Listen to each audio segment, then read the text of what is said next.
Hi, and thank you for joining us for a conversation exploring anti-racism in the food system. I'm Annalena Kazikas with the Wallace Center, and I form part of the backbone team of Wallace Center staff that coordinates the Food Systems Leadership Network, or FSLN. The FSLN is a national peer learning community of people across the country working to realize more just, equitable, and sustainable food systems. In 2020, we partnered with 5 FSLN members as network weavers to build connections between members and strengthen the network's impact towards advancing systems change. What you're about to hear is a conversation between our 2020 cohort of FSLN network weavers and the Wallace Center's co-director, Susan Schempf, exploring the question, how do we and the good food movement create a more equitable and explicitly anti-racist food system? This question has always been important, yet for too long, the dominant culture here in the US has ignored it. As the United States reckons with its racist past and present, and the pervasiveness of white supremacy in all facets of its institutions and systems, having an explicit cross-racial conversation about anti-racism and the good food movement feels important and timely. What follows is an unedited and reflective conversation built on personal experiences, stories, and perspectives to unpack why it's important that the good food movement be equitable and anti-racist, and to explore the actions we can take to move forward together. Through this dialogue, the network weavers hope to model a cross-racial conversation about anti-racism and equity work, and showcase what it might look like to be vulnerable and build trust with people who don't necessarily share a deep history or lived experiences. On behalf of the Wallace Center and the FSLN network weavers, I invite you to listen in on this rich discussion and consider where we, as individuals and as a collective of people working towards more equitable food systems, might go from here. Thank you. All right. Hey, y'all. Afternoon, friends. It's really good to see y'all in this space. And we're zooming in from all over the country. We got West Coast up in Michigan, Deep South represented, and East Coast too. So what I was thinking is, for some of the most meaningful conversations that I've had in my life has always been around a table and around a meal. So I wonder if we could just imagine ourselves sitting together, maybe in a field somewhere, since we all work in food systems, a beautiful farm, and sitting around a round table about to enjoy a beautiful meal together and sharing conversation. So y'all down with that? We all sitting around a table together about to enjoy a meal and a great conversation amongst friends and peers. And so maybe, just as kind of to kick us off, maybe I'll try and set the table. So we all come to this conversation and this meal from really different places, perspectives, lived experiences. But I think we all really share a passion and a deep belief in the power of food as a tool for change, and a tool for really transformative change. And I think we come at it, and us and thousands of other people who work in this field of the good food movement, which we can kind of dig into. We come at it from all these different intersections, whether it's through health or a desire to support the environment and steward the environment. Maybe it's through economic and community development, maybe culture and art and connection, spirituality. Folks come to food as this tool for change from a lot of different lenses. But I think what unites us is this shared belief in it being a very powerful tool or a medium for affecting social change. And over the years, as all these different sort of movements within one movement, I think it's kind of collectively become known as the good food movement. About 10 years ago or so, I think the Kellogg Foundation led a process of defining what that meant, good food. And it was defined as healthy, green, fair, and affordable. And, healthy meaning nourishment, food that nourishes our bodies and our minds, green in that it's sustainable for the environment, fair in that there's not exploitation in the production and consumption of food, and affordable in that it's accessible to all people. And I think that, from my perspective and kind of understanding what good food is, I think it's, that's like kind of a comprehensive and uniting platform in a way, but it also doesn't explicitly name equity. And I think that, for me, it's buried, like equity and anti-racism gets buried within that definition. And it's sort of assumed that it's part of fairness, but it's not explicitly named. And so for me, myself, and my own journey in this work as being a part of the good food movement, it's become really important to me to really pick that apart and understand, what does it mean to call something a good food movement if we're not explicitly naming the root of many of the issues that keep us from having good food, that keep us from having healthy food, keep us having green, fair, affordable. Like when we start to ask why don't we have healthy food? Why don't we have accessible food? When you do those like 5 whys, it almost always gets down to racial inequity, racism in the food system, and capitalism, which we know are completely intertwined. And so I think that's, what this conversation today is about. It's like, how do we, as the good food movement, as members of the good food movement, move towards, creating a more equitable and explicitly anti-racist food system? So that's the conversation that I think we're coming here together to have today. And I thank y'all for making the time to be here. And Lindsey, maybe you could kind of give us a little bit of insight as to why this group of people and this question. Thank you so much, Susan. Yeah, pass the potatoes. Really glad to be at the table with you. I don't know why potatoes is always like my go-to imaginary food, right? But it is. But I'm glad to be here and also to be surrounded by my other network weavers. So myself, I've had the honor and the experience of being a network weaver. And we all have. And so one of the things and one of the reasons why this conversation came up, this was one of the original questions that was posed to us all as network weavers when we first started this journey. And so we came together as colleagues and questioned, how can we have this conversation as a group in a way that is not all telling, but definitely full of experience and full of our own insights and own angles, and to kind of time capsule where we are and how we think around this conversation. And like you said, Susan, we're representing so many different walks of life, so many different regions in this country, and so many different experiences. And we don't all, besides being network weavers, we all have different shared connections. So I think it's really important, and we thought it was really important. And Rachael and I came together to really try to lay out a blueprint to show how we could take this from just a written network weaver idea to like a verbal conversation. And so that's kind of how we got together, and the weavers were like, that's a good idea. Like, let's talk about it. Like, let's actually leave our words in the ether, in the ethno space, like in the out there. Let's put down what we want to say. So we're really excited to come together and just show you how we relate. And the hope is for other people listening, that you can begin to have similar conversations with people from different regions that you may not be familiar with, but maybe peers or colleagues with. And you can wrap your mind around these questions. And like with the example Susan gave of questioning and really being intentional with your word choice, and looking for equity in the root of things. So really happy to just get into this and to be able to get into how we are all connected, Susan. And you are a great part of those connections. So I know you can definitely kind of shed light on how we all came to sit at this table together. Sure. Well, I mean, it's pretty easy and short. It's through the Food Systems Leadership Network. That's how we've all met and connected. And so I just think that's really beautiful. That's really the whole point of the network, is to connect people across communities. And that's, really representative of who's here today. So, and I could just get kicked off. I'm Susan. I'm zooming in from New Orleans, Louisiana. I was born and raised in Louisiana, which is where I first got really passionate about food.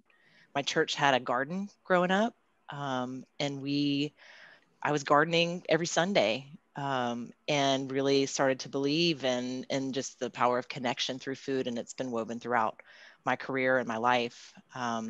and with my deep roots in Louisiana, I was called back here after being gone for a long time. Around 2018 is when I moved back. And it's about that time that I met Marcus, who's also from Louisiana.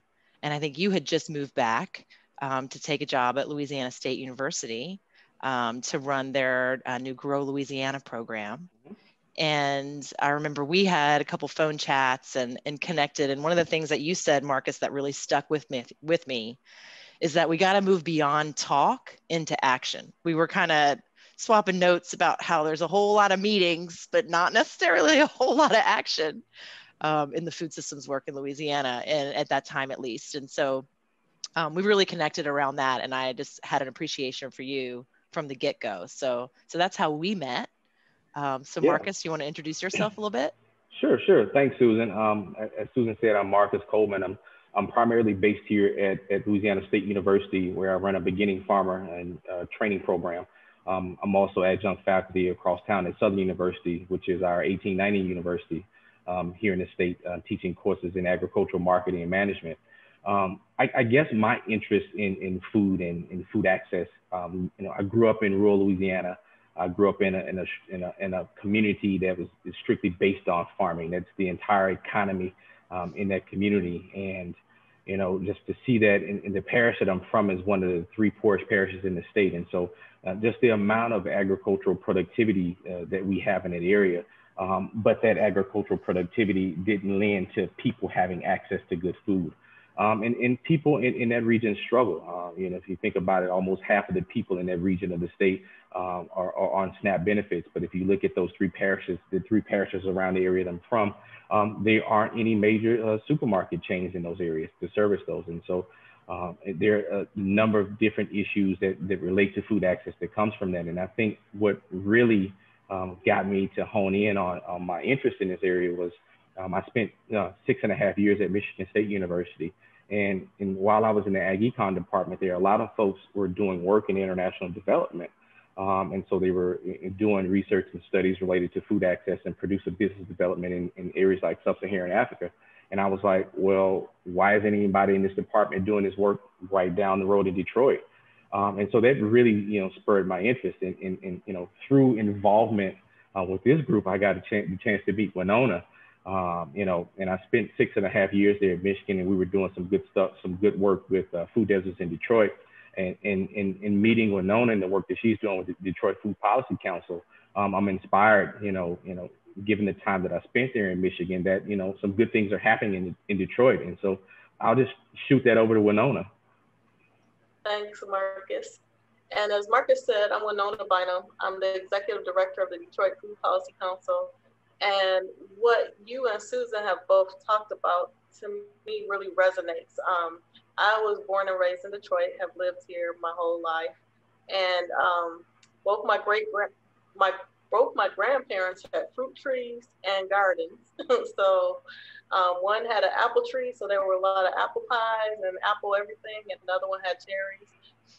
Food was just a big part of our life. I spent my summers in the South on my great-grandparents' farm, and they kept a working farm with animals and produce. And so just it seemed a natural part of life, even though I was raised in the city. And when I got a chance to change careers and become a dietitian, part of that work while I was in school, changing careers, was getting a chance to really work in my community and seeing that so many people didn't have access to healthy food and just the different layers. And it really changed the focus of my work. I always say that I had planned to tell people to eat carrots. And then I changed it to trying to make sure that they were able to get carrots. So just that focus, because if people can't access it, they can't eat healthfully. I get a chance to work with a lot of coalitions in my work and be a part of a lot of organizations working towards a better food system, a more equitable food system. Part of that work took me to DC, where I got to meet Lindsey. And Lindsey and I were both part of Good Food for All in Washington, DC.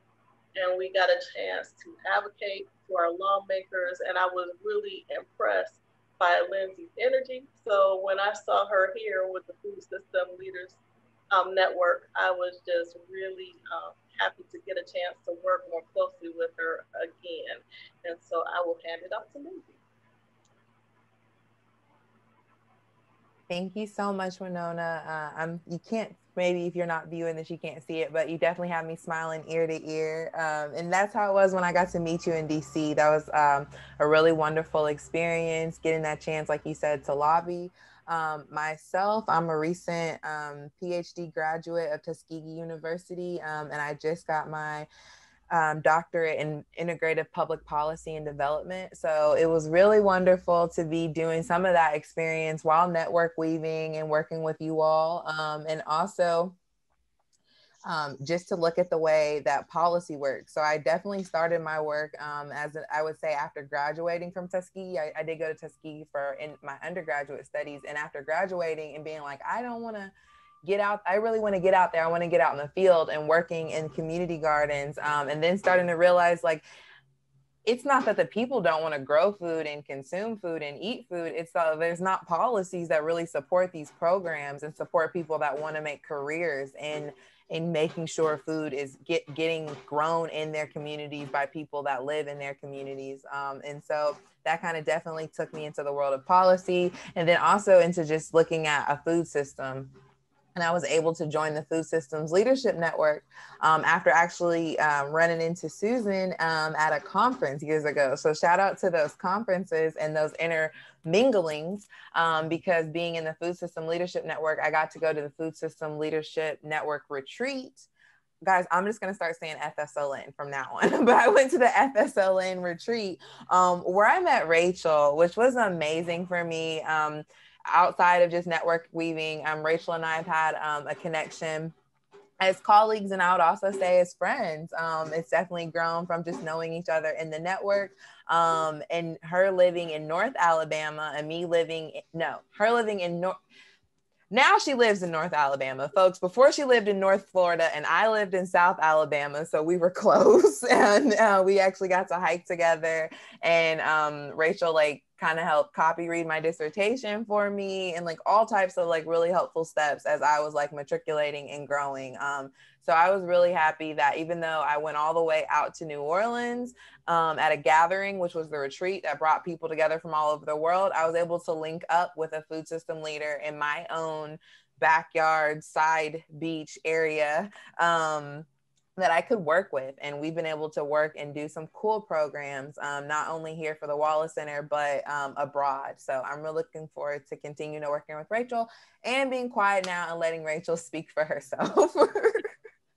Cool. Thanks, Lindsey. Hi, y'all. My name is Rachael Reichenbach. I use she, her pronouns. I'm really thrilled that the way that this introduction round has ended up is people talking about how they got into food systems work. It's been sweet to hear y'all's reflections and to think about my own response. I think I always had a sort of intuitive sense that food was this tool or vehicle for connection. And so I was always interested in it, but there was a moment in my mid-20s where I was having sort of an existential crisis that was when the apocalypse comes, I don't have any skills. I have this fancy education, I can think critically, I can write and speak nicely, but what use am I when the shit really hits the fan? And I thought, okay, I have to grow food, I have to start a garden. And so through that, I was gardening and connecting with some local farmers and started managing the farmers market and sort of held various roles in the food system. But and I had started to see these connections or these relationships or these threads, or when our program, I used to work for a Double Up program in Florida, our Finney funded nutrition incentive program. And we would make this choice, but it would create this impact that we didn't anticipate, or we would have this intention, but we would actually end up doing this that we hadn't thought would happen. And so I was starting to see all of these connections or disconnections. And then I went to the Food Systems Leadership Retreat. And it blew my mind, because it was oh, all of these things that I've sort of intuitively been seeing or thinking about, here's a language and here's a field and here's a community of people who are thinking and approaching the work in a similar way. So these days I find myself doing no food growing, I realized that that is not my role in the food system. There are people much more talented at it than I am. And these days I find myself more in the role of a convener or a facilitator. I have my own consulting practice called Resist, Reimagine, and my deepest desire is to be of service and support to groups who are trying to co-create the stories of the new world, and to really help folks and lend my skills and experience to help folks think about how are we collaborating, how are we using power, and how are we making strategies that take us to where we want to go in a way that feels aligned with who we are and who we want to be. So that's a little bit about me, and I'm gonna break the pattern.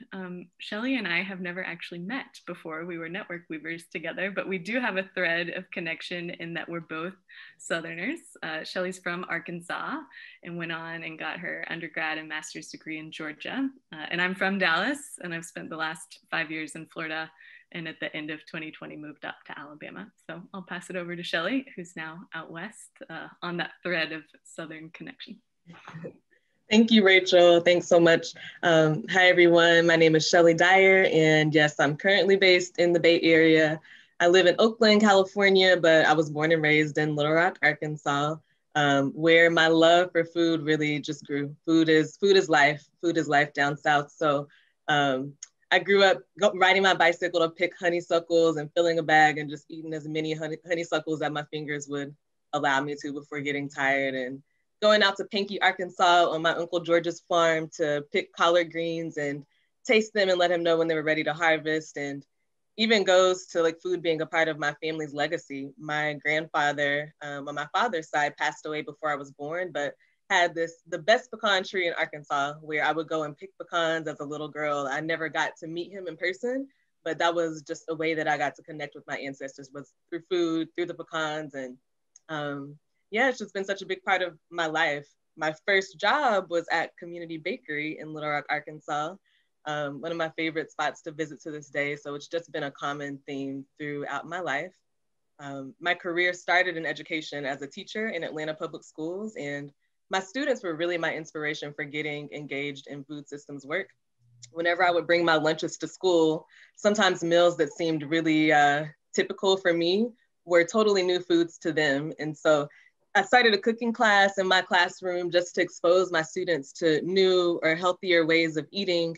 And from that, I'm a big fan of soul food and the foods of the African diaspora. So I started teaching cooking classes that really highlighted African or Afrocentric foods as healthy foods, and as a way to teach culturally relevant cooking classes to people of the African diaspora and really highlight that food as healthy food as well. So currently I'm working as the quality assurance manager at the Tenderloin Neighborhood Development Corporation, and that is what brings me to the Bay Area.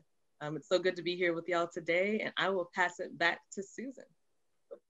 Yeah. Oh man. I was just thinking too, Shelley, like you and I met in Little Rock, to bring it full circle. So, and I think it was at Community Bakery. We met up for a cup of coffee, and me and Andrew got to connect with you, and that's how we initially build relationships. So I think for me, one of the most beautiful things about this work is the people that we get to connect with. And y'all are all such wonderful human beings. So it's really cool to sit at this table with you today. So maybe just to kind of kick us off, I'm gonna ask this first question. Like, why does this conversation matter to you? What brings you to the table, and why is it so important that the good food movement be equitable and explicitly anti-racist? And whoever feels the spirit, just jump on in.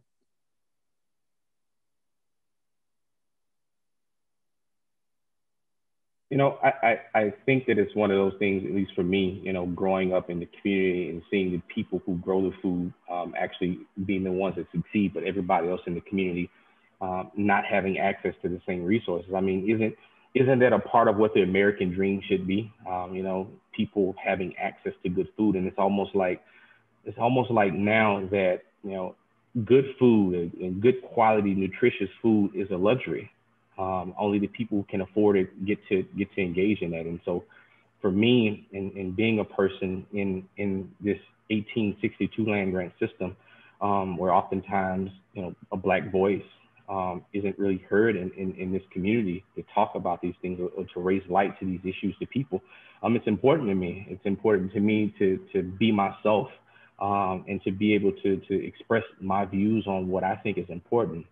And you know, ultimately in these spaces, when decisions are made on training programs or policy decisions are made that affect communities of color when related to access to good food, there typically isn't any representation in the room that can speak on behalf of those communities, or even that resembles what the communities look like, or even have had the experiences of the communities. And so these conversations are important to me, because unless those conversations are had, unless people get a different perspective outside of the perspective that their lived experiences, they can't possibly understand. And even if conversations are had, you know, it's just the starting point to opening folks' eyes to a different side of the world that they may not have been able to engage in.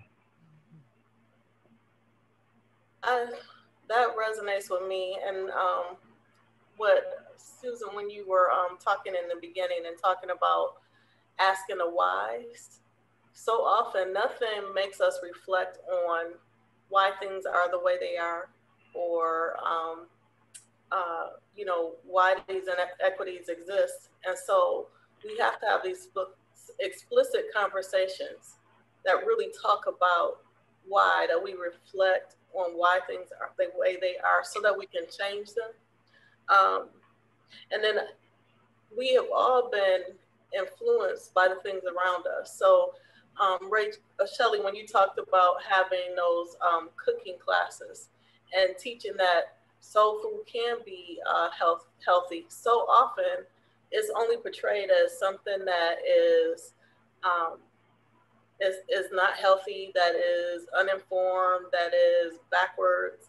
And you even hear people of color saying those same things. But the truth of the matter is that Black folks have been eating more beans and greens that are healthy and having a vegetarian-based diet for very long and had a lot of healthy things. And so tweaking it, and that's one of the things as a dietitian I would talk about.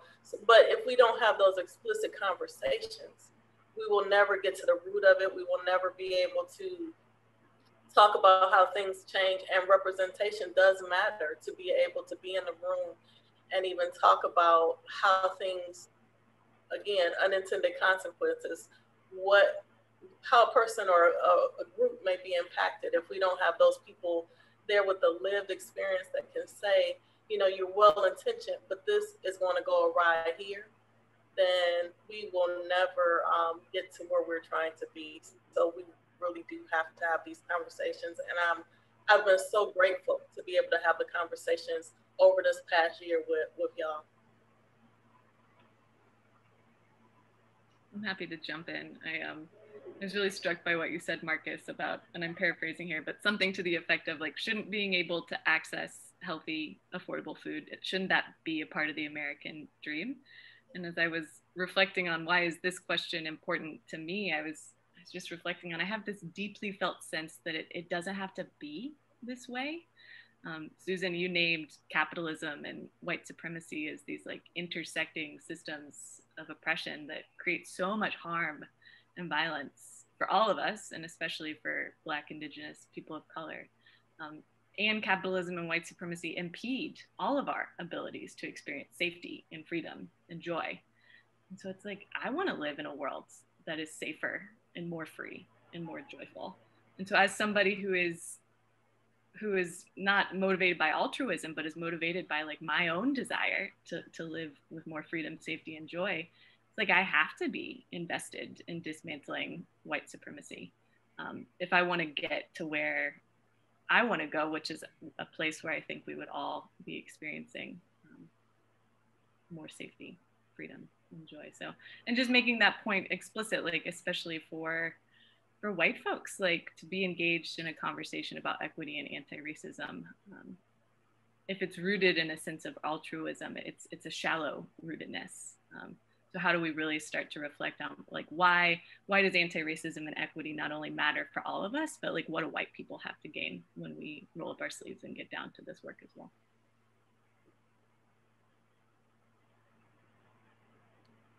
Here, having those conversations around anti-racism and equity being a part of the good food movement are so important.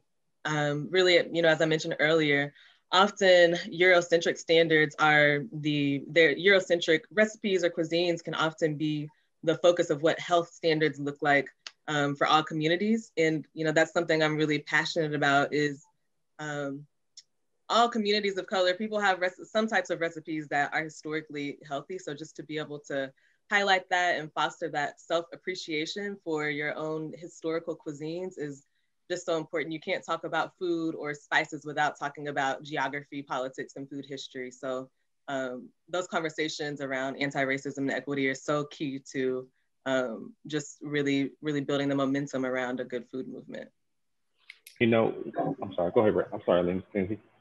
No, I was just gonna add, like, I'm so inspired by this question and just the answers that were given, and just the kind of connections amongst us all as weavers too. So the core of my dissertation was on and the title of it was on soul food as healing. So reclaiming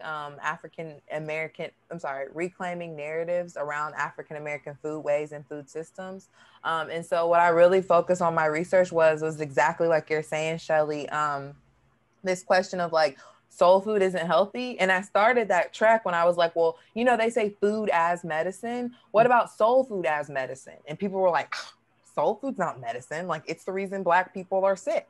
And I was like, really? Like my grandma, like the woman who instilled in me, you don't eat pizza, you don't eat French fries, you don't eat McDonald's, you eat collard greens, you eat food I cook for you, I touched it, I know what's in it.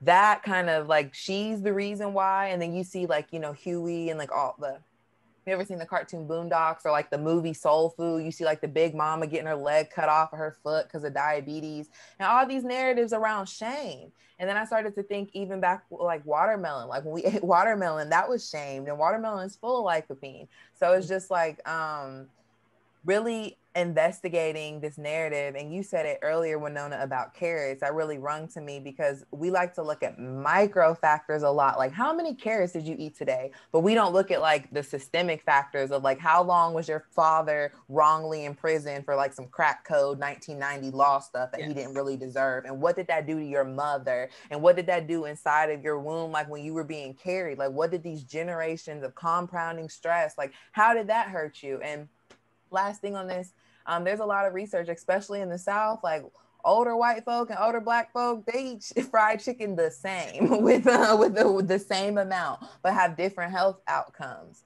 So, you know, it's Southern food. It's soul food when I cook it. It's Southern food when Paula Deen cooks it. It's comfort food when it shows up on Food Network. You know, so it's all the same food, but we racialize who cooks it. So I guess just kind of saying on like why this question is important now is like, if you're gonna tell the story, tell it all, you know, tell it all. And that's what I think now is the time of telling the whole story. But without those conversations, you just never get to that point where you're looking at it, you just swallow it and you say, oh yeah, soul food is bad for you. But to your point, as being a dietitian, when I got to study it, no, it was so much wisdom. I just remember my great-grandmother, when you were sick, you were supposed to drink pot liquor from like the vegetables. Well, that made sense because it's full of vitamins. Like they didn't know that, but it was really a health tonic. Or if you're out in the field, sodium is good for you so that you won't die from heat stroke. You know what I mean? So it was a lot of wisdom in that, but without having these conversations and unraveling those racist messages and uncovering them, you never get to the real deal. So that's so important. And I just love having these conversations. Words really matter. And after hearing everything that y'all just said and things that I've been wrestling with myself, like I think we need to scrap this good food title. because good is so loaded and people like interpret that in so many different ways of like what good food means. I mean, I did just a Google search and so many different things came up and I'm like, this is kind of meaningless, honestly. And I don't think it's the kind of power and intention behind it that is obviously within this conversation. And I know that this conversation is shared by thousands of other folks across the country too. So I think it's time that we as a community like redefine that, or choose another way of naming this work that we're doing that feels more authentic to like what we're really bringing to the table, what we're really talking about, because good isn't cutting it. You know, one of the interesting things to me is you know, understanding the cultural and historical significance of different types of food. I always laugh when I see, whether it's a rural community or in some community, minority community here in Baton Rouge, where somebody from outside the community goes in and starts a community garden, and they mean well, but oftentimes the things that are grown don't relate to the community, and so, you know, going into a community and growing kale and, you know, collard and mustard greens are nowhere to be found. I go back to, so in my hometown, a young lady started a community garden, and they've been inviting my grandmother to go out there and check out the community gardens.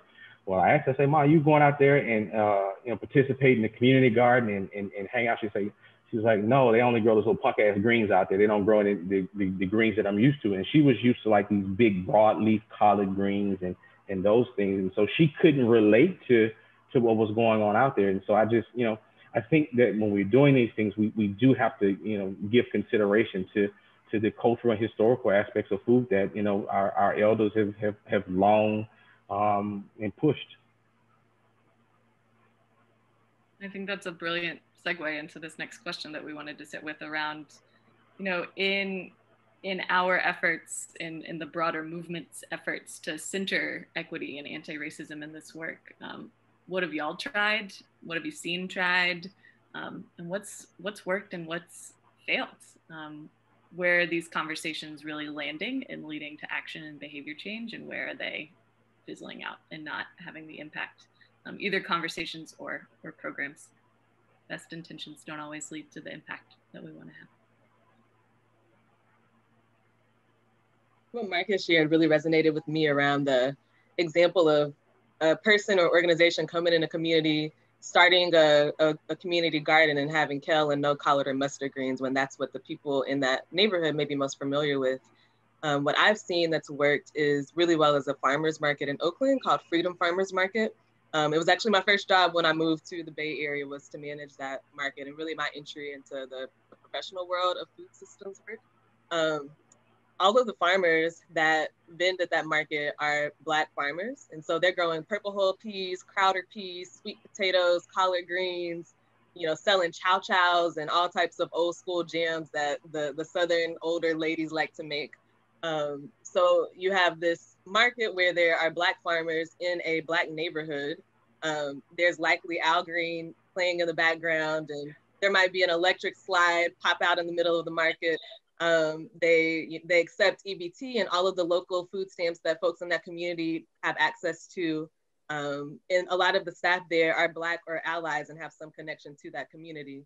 In order for strategies or like real change to happen, communities that are impacted by racial injustices really have to be at the table as decision makers, and really a part of communities that the vibe and the essence is really created with them as the center. So that's what I've really seen that works, is when people from communities that are experiencing any types of injustices are a part of that decision-making process within an environmental context that is really created and designed just for them. And by them, really, it's them having the buy-in and the opportunity to take on leadership roles within any types of community efforts. Shelley, I so agree with you on that. And in Detroit, we have a unique environment in that it is a majority minority city. So growing up, you know, I grew up with a Black mayor. I grew up with a city council that looked much like me or my parents or or things like that. And I think the next step is like having representation, but also having people who are aware of issues like this. So it is so important to have that representation, but also making sure that people know where certain biases come from, and that that they're not only that they're aware of some of the anti-race, aware of anti-racism, methods, and just knowing that they're not perpetuating self-hate. So those are the things. So I want to make sure we represent it, but I also want to make sure people are aware of some of the influences that may have them, as going back to, not to go back to that conversation, but having them think that things are bad or putting morality on things when it really is just, it's not bad, it's just another way of being. Or it's another, there are more healthy ways to eat. There are different ways to operate, and taking that morality off of it and really knowing the whys and where things come from. But I've seen a lot of that in Detroit. It's so great that we have a lot of community gardens that are run by folks from that community who are intentional. So I think the thing is to be intentional, to not just be there, but to be intentional about the way that you do, and to be really working on behalf of your community and actively trying to make things better for them in a positive way. Winona, that really resonates with me on such a deep level, because I really feel like that deep learning and understanding, especially for white folks, is so essential. Just speaking from my own experience within the Wallace Center, when I started a few years ago, that like deep level of analysis and understanding about how race and racial inequity shapes the food system and shapes literally all of our interactions, all the things that we're trying to shift when we talk about food systems change, that deep sense of kind of analysis and understanding of both the systemic challenges and the nuances to our interactions as peers and colleagues and partners within this work, within the nonprofit field, and our relationships with the folks that we serve. And in our case, that's food systems leaders that are leading community work. And then also working with foundations, et cetera. Like, if we don't have a deep understanding of these systems of inequity, we are just going to perpetuate it. And so, when I started at Wallace Center, it was pretty clear, and for myself too, that we didn't have that level of analysis and understanding that was necessary in order to be an effective organization doing food systems change. And so we've been on a journey over the last couple of years of really trying to sharpen our irons and understand, in a much more sophisticated way of like our role in perpetuating white supremacy in the work that the Wallace Center has been doing over the years, and like what we can do as a national intermediary organization to shift that. And it's hard. It is like, it's so nuanced. I look at, how does racial inequity show up in our organization, and just, the fact that we are still a predominantly white team. And when I start to like pick that apart, I realize how structures of white supremacy have shaped and upheld our organization over the years. And it's not like, white folks out with the Confederate flags in the White House kind of white supremacy, which I think, a lot of times when people hear those words, that's what they immediately picture, right? Is like outright racist. And to me, what I've come to understand is how insidious and quiet and like almost seemingly innocuous white supremacy shows up in the workplace to end up like reinforcing these systems within the nonprofit industrial complex, within the, quote unquote, good food movement. For example, our organization's history of using internships as sort of an on-ramp into employment. We have a couple of folks that was how they kind of entered the team. And we know like folks who are able to take a low wage internship generally are coming from a more privileged background. And that's just, you know, that seems like, oh, great, you know, an internship is a great way to come into an organization. That's one way you could look at that, right? But you start to really peel it apart and examine these practices, and you realize like how that perpetuates having a white dominant perspective in our organization. And so that's something that we've been really trying to pick apart and analyze and reset the table, so to speak, within our organization and I think, you know, through the FSLN, the Food Systems Leadership Network, is our primary way of kind of really shifting that right now through our programming. But I don't know, just trying to take that, Winona, what you were saying about analysis and understanding how that is at every level, right? As us as individuals, as leaders, as a national organization, et cetera. So sorry, I know I took a lot of air there. I got a little passionate sharing, but just like something that we've been really wrestling with within our own organization these last couple of years.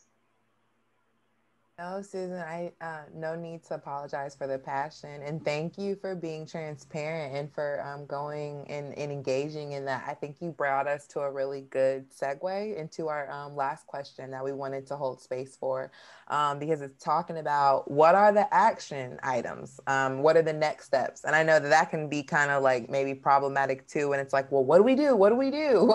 But what do we do from here? Where do we go from here? As in, after people engage in this dialogue about equity and anti-racism, then what? So we're not just having these conversations to like check boxes, like I'm a good person because I've had so many conversations or I've listened to topics on this, but what do we really do to change behavior or even to change outcome and existence for folks? So, and just one more thing on that, when we have these conversations and they die away, or you're by yourself and you're really in a moment, how can this morph into actual action, into you doing things different than you used to, now that you have this information? I look at this in the sense of extending the conversation. And for example, if I'm sitting, all of us that are engaged in these conversations are obviously interested in the topics, right? But when we leave this space and go out and have other conversations, this is for Black folks and white folks or whoever, what are you saying to the folks outside of your food circles when you go home, and your friend circles and everybody else who may be the ones that really need to hear this information? And I can say this, you know, we talked about, you know, white supremacy and pushing this, and I'll even put this out directly for white folks that are interested in the topics. When you leave these spaces, these safe spaces of this conversation, of people who are like-minded, what about when you go and talk to your friends or your people you hang out with in the bars you hang out with, and folks who may not think like that? That's how we make a change. And people have got to be able to hear and be exposed to a differing experience and differing opinion. And for those of us Black folks and other folks of color who are engaged in these, don't be afraid to tell your stories and be afraid to share your perspective about the world, because only then will people know and understand. If I walk around here at LSU every day and not express my viewpoints, folks here think that, you know, I think just like them, and I'm 99% sure most of the people here, I think completely opposite of them on different issues. And so, not being afraid to be yourself, but also extending the conversation outside of these safe spaces where we have these conversations. Thanks for that, Marcus. And what I'm thinking about is at the organizational level, how do we extend these conversations? And I think a lot of what we saw over the summer with the racial justice reckoning and the murder of George Floyd is a lot of predominantly white organizations had this sort of jolt of like, oh, I should have been doing work around this for so much longer, and now I'm late to the party, or I'm late to the conversation, and I have to release a statement, or we have to make some sort of big public-facing commitment to diversity, equity, and inclusion. And it's like, but where's the commitment behind those statements? And what are the resources that people are willing to invest into actually operationalizing these big statements and public-facing commitments that we're making? Because it's not like equity and diversity and inclusion and dismantling white supremacy, those aren't extra things, right? Those are in the DNA of an organization. Those are central to the work that we do. And so it's a serious undertaking. And so if it's a knee-jerk reaction, you're not going to engage with it with the seriousness that it truly requires. It can't be an afterthought. So just really sitting with those questions about deep reflection as staff, individuals, and as an organization. Really asking that question, how serious are we about this? Because everybody's going to say, oh, we're serious. But what are you willing to sacrifice? What resources are you willing to shift? What decisions are you willing to make? And so I think maybe just to land the plane here, like right sizing this question of not just like, oh, we need to do diversity, equity, and inclusion. But if you say that you're going to do that, just being really aware and eyes wide open about what that sort of process entails moving forward.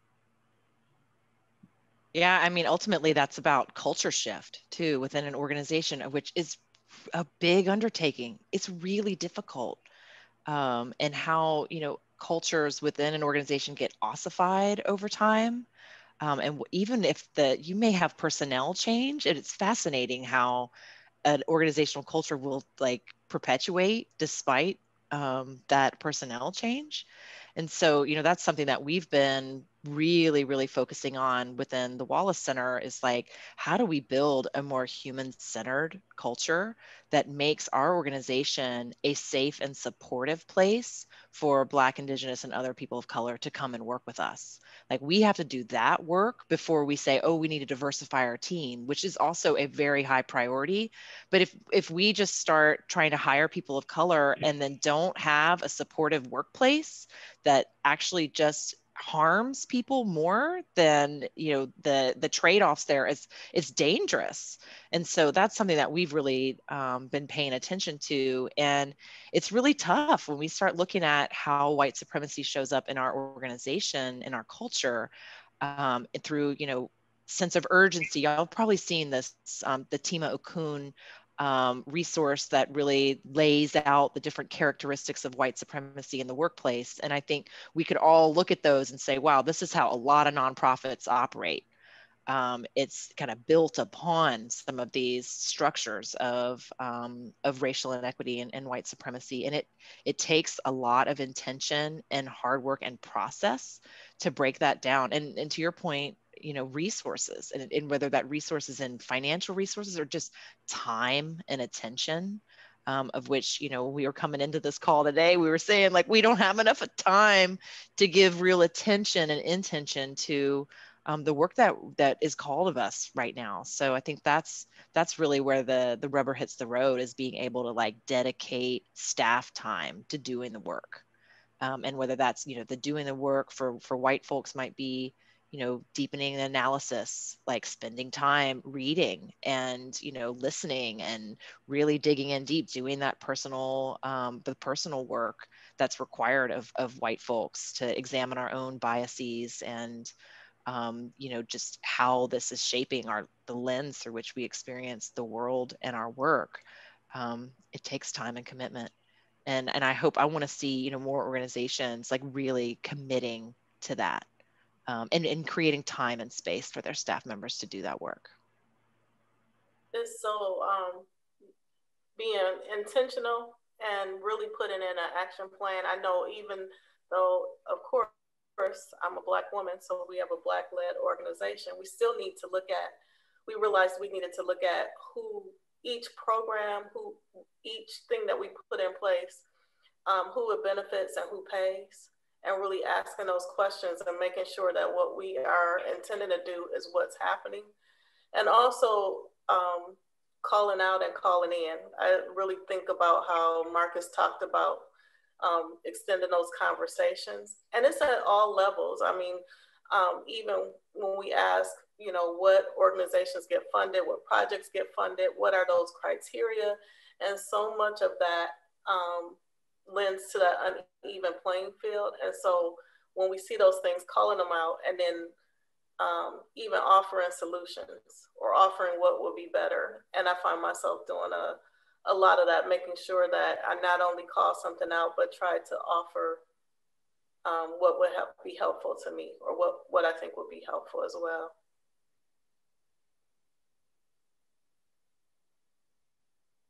I think that this is I really like the things that I heard, especially, well, all of it. And I think as I'm reflecting back and thinking into this deep, because sometimes it can seem so big because it's just on so many levels. It's systemic, it's in nonprofits. I'm coming from a university, it's in funding disparities with like 1890s 1862 organizations. It's like, it's one of those things. It's like the air, like how do you catch it or how do you touch it? Like it's, I'm breathing it, I'm all up in it. But one of the things that I land back on, and I heard earlier, I think you said, Susan, about culture, like it's ingrained in us. So that's like culture. You can't touch the culture, but you're a part of the culture. It shapes you. It's like what it is. So I think that we have to definitely tell, and I think the way to change the culture is the stories. Like stories inform culture. The stories are how we shift culture, how we tell what the culture is, like, oh, did you see such and such do this? Like that's how the culture spreads, through oral tradition, through story. And not just oral, however stories are told, visual, media, just those stories that we tell. And so when I think about the stories that we tell, I know that we're moving into these movements about, we're always like, it's always shifting, like we're finding new words. Like, so I know we've gone from like,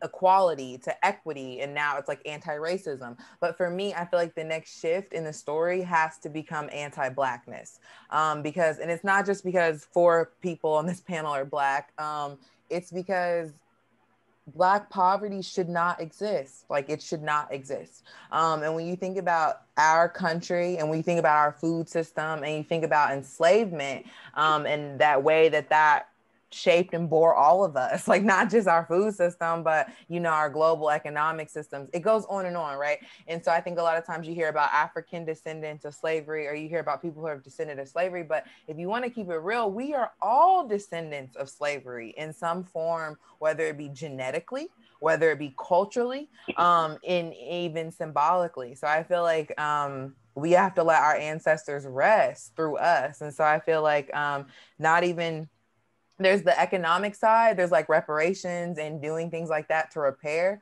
But also I feel like claiming that, yes, we can, we're just now getting to a precipice where we can openly talk about white supremacy, like Susan said, without people getting triggered and immediately thinking about Nazis and like just craziness. Like we're finally at a place where it's like, no, white supremacy is like too many emails. The example you shared, like this is white supremacy. Like we can kind of like conceptualize it. But now I think we have to understand what anti-Blackness is. And we isn't everybody. And it's not about the oppression Olympics. Like, well, what about the indigenous people? What about this? What about this?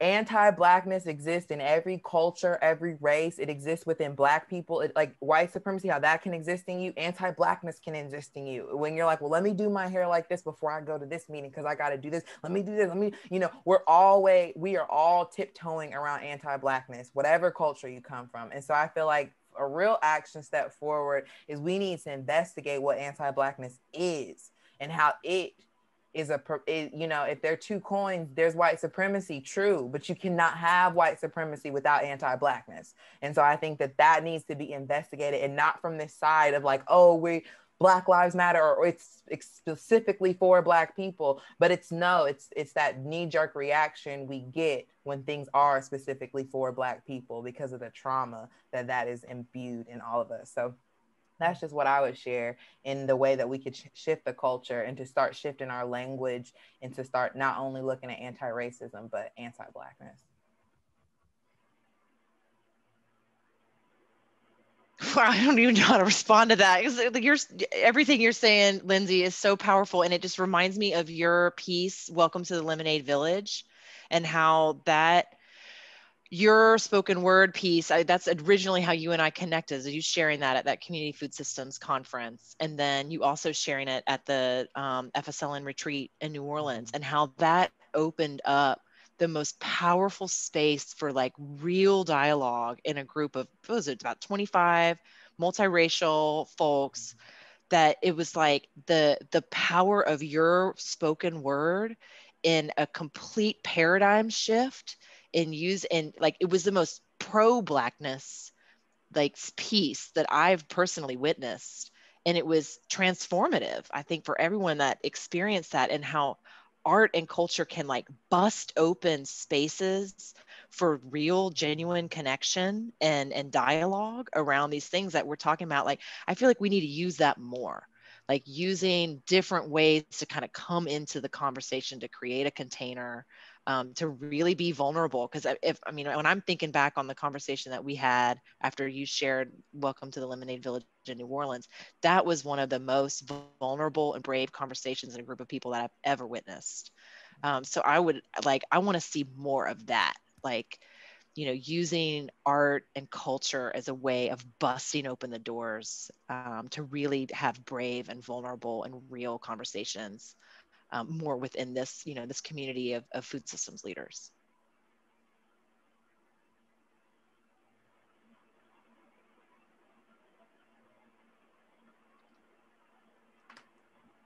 I think we're kind of coming to a little bit of a natural close to our conversation, possibly, but this has been so powerful. I just want to, I wonder if we just like kind of open up the space for like, what stands out to you from this conversation? Like, what's the nugget that you're going to take forth and that's nourished you through this conversation today that you want to carry forth into the rest of your day and your work? I appreciate the comments about anti-Blackness. And I think one of the things people have to realize is that when we talk about America, we talk about the country, or this notion of our country that we've heard so much over the past several years, is that we oftentimes try to put this thing into a melting pot or whitewash it. And in reality, what we're dealing with is a salad. And each community, each race, each body of people comes together to make that salad what it is. And until we come to grips with that's the composition of it, not much is going to change. We have to appreciate each body or person or community or individual for what they are. One of the things that I don't like is this term BIPOC has now become the thing. And I've been in several meetings where somebody said, and I've strategically asked, like, what is that? As usually the black person in the room, I was like, what is that? And they'll explain what that is. And I was like, no, I'm Black, right? And I don't group me and everybody else. And we have to learn and understand and appreciate different cultures and different races and different people for what they are. And so I definitely appreciate, the piece of the point that Lindsey brought up about anti-Blackness and calling that out and making that an issue.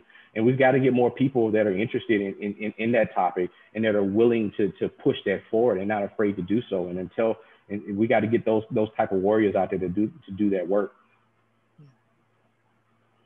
Yeah, I'm also so glad that you wove anti-Blackness into the conversation and made sure that was a part of what we're talking about.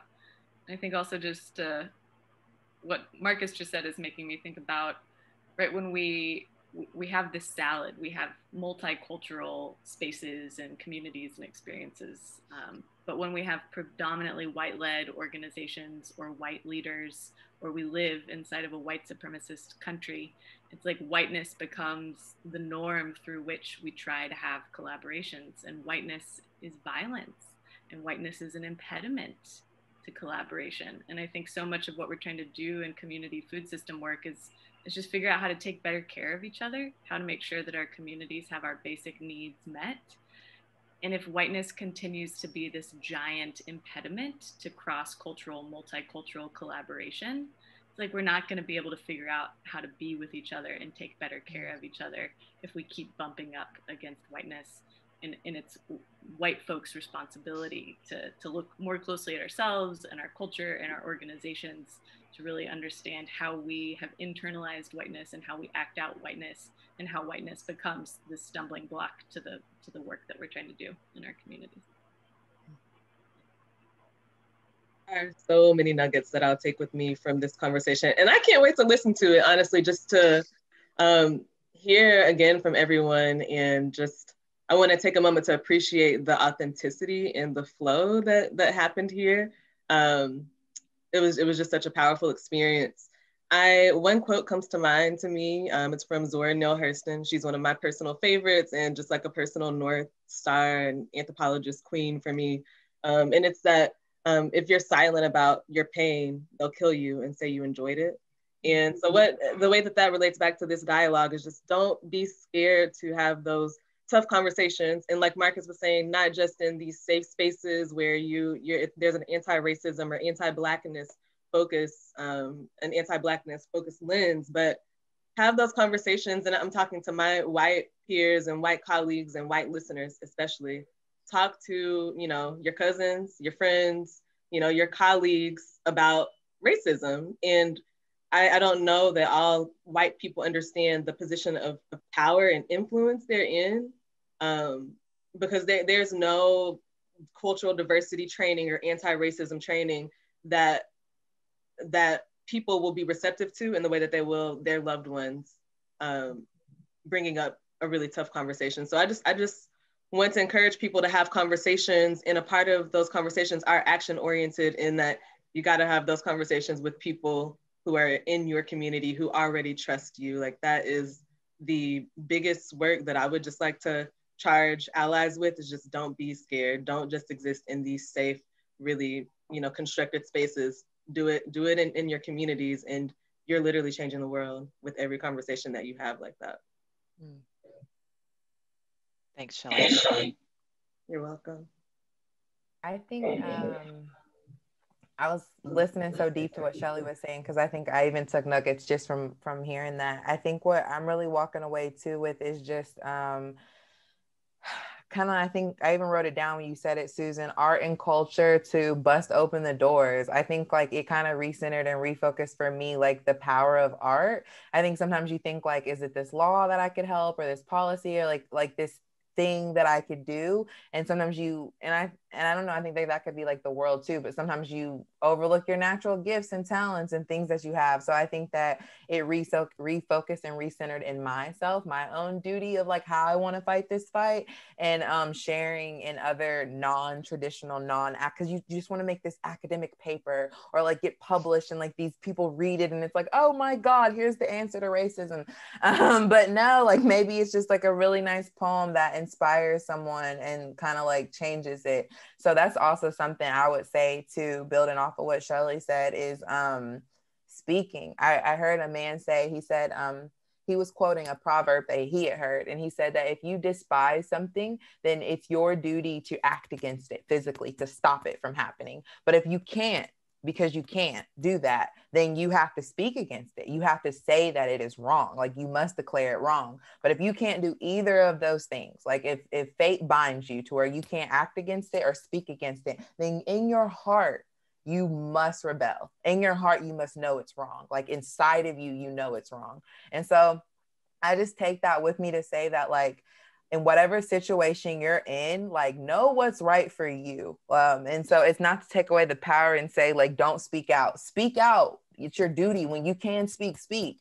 When you can physically act, which means donate, do work, support other people. But at the end of the day, if you don't have whatever it takes in that situation, like, you need to know within inside yourself that's wrong. So I think that that's just to say that a lot of this battle is personal. Some people are still trying to really figure out which side of the fence they're on, and that's wrong. Like, not saying wrong, but that's also a place to start from there. Inside yourself, you need to understand like where you stand on this. Mm-hmm.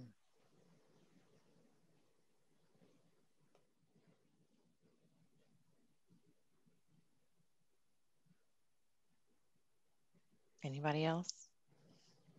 Just taking it all in. I love it. I know. This was really, really an enjoyable conversation. I'm glad that we all took the time to have it. Yeah. Thank y'all so much for just your bravery and vulnerability and honesty and brilliance. I mean, as I was listening to each of you speak, I was just like, God, I am surrounded by brilliance. And it gives me a lot of hope for our work, for this movement that needs a new name. And also just like gets me really excited about the future of the Food Systems Leadership Network as a platform for connecting people in a really meaningful and authentic way, and wanting to have a lot more conversations like this, to where, I think that it just like pulls back the layers of the onion and getting down to what you're saying, Lindsey, like at the heart of the matter, like what's in your heart, you know. And if we can really get that right, everything else comes from there, you know. So if we can like get as I don't know, grounded and centered in a place of truth and clarity inside of ourselves as individuals, like that is going to have a tremendous impact in everything that we do. So I just love y'all, and I'm really grateful to know you through this work. And I think that's kind of the, you know, the wrap of it. So it was a great conversation, a great meal. Next time, let's do this in person.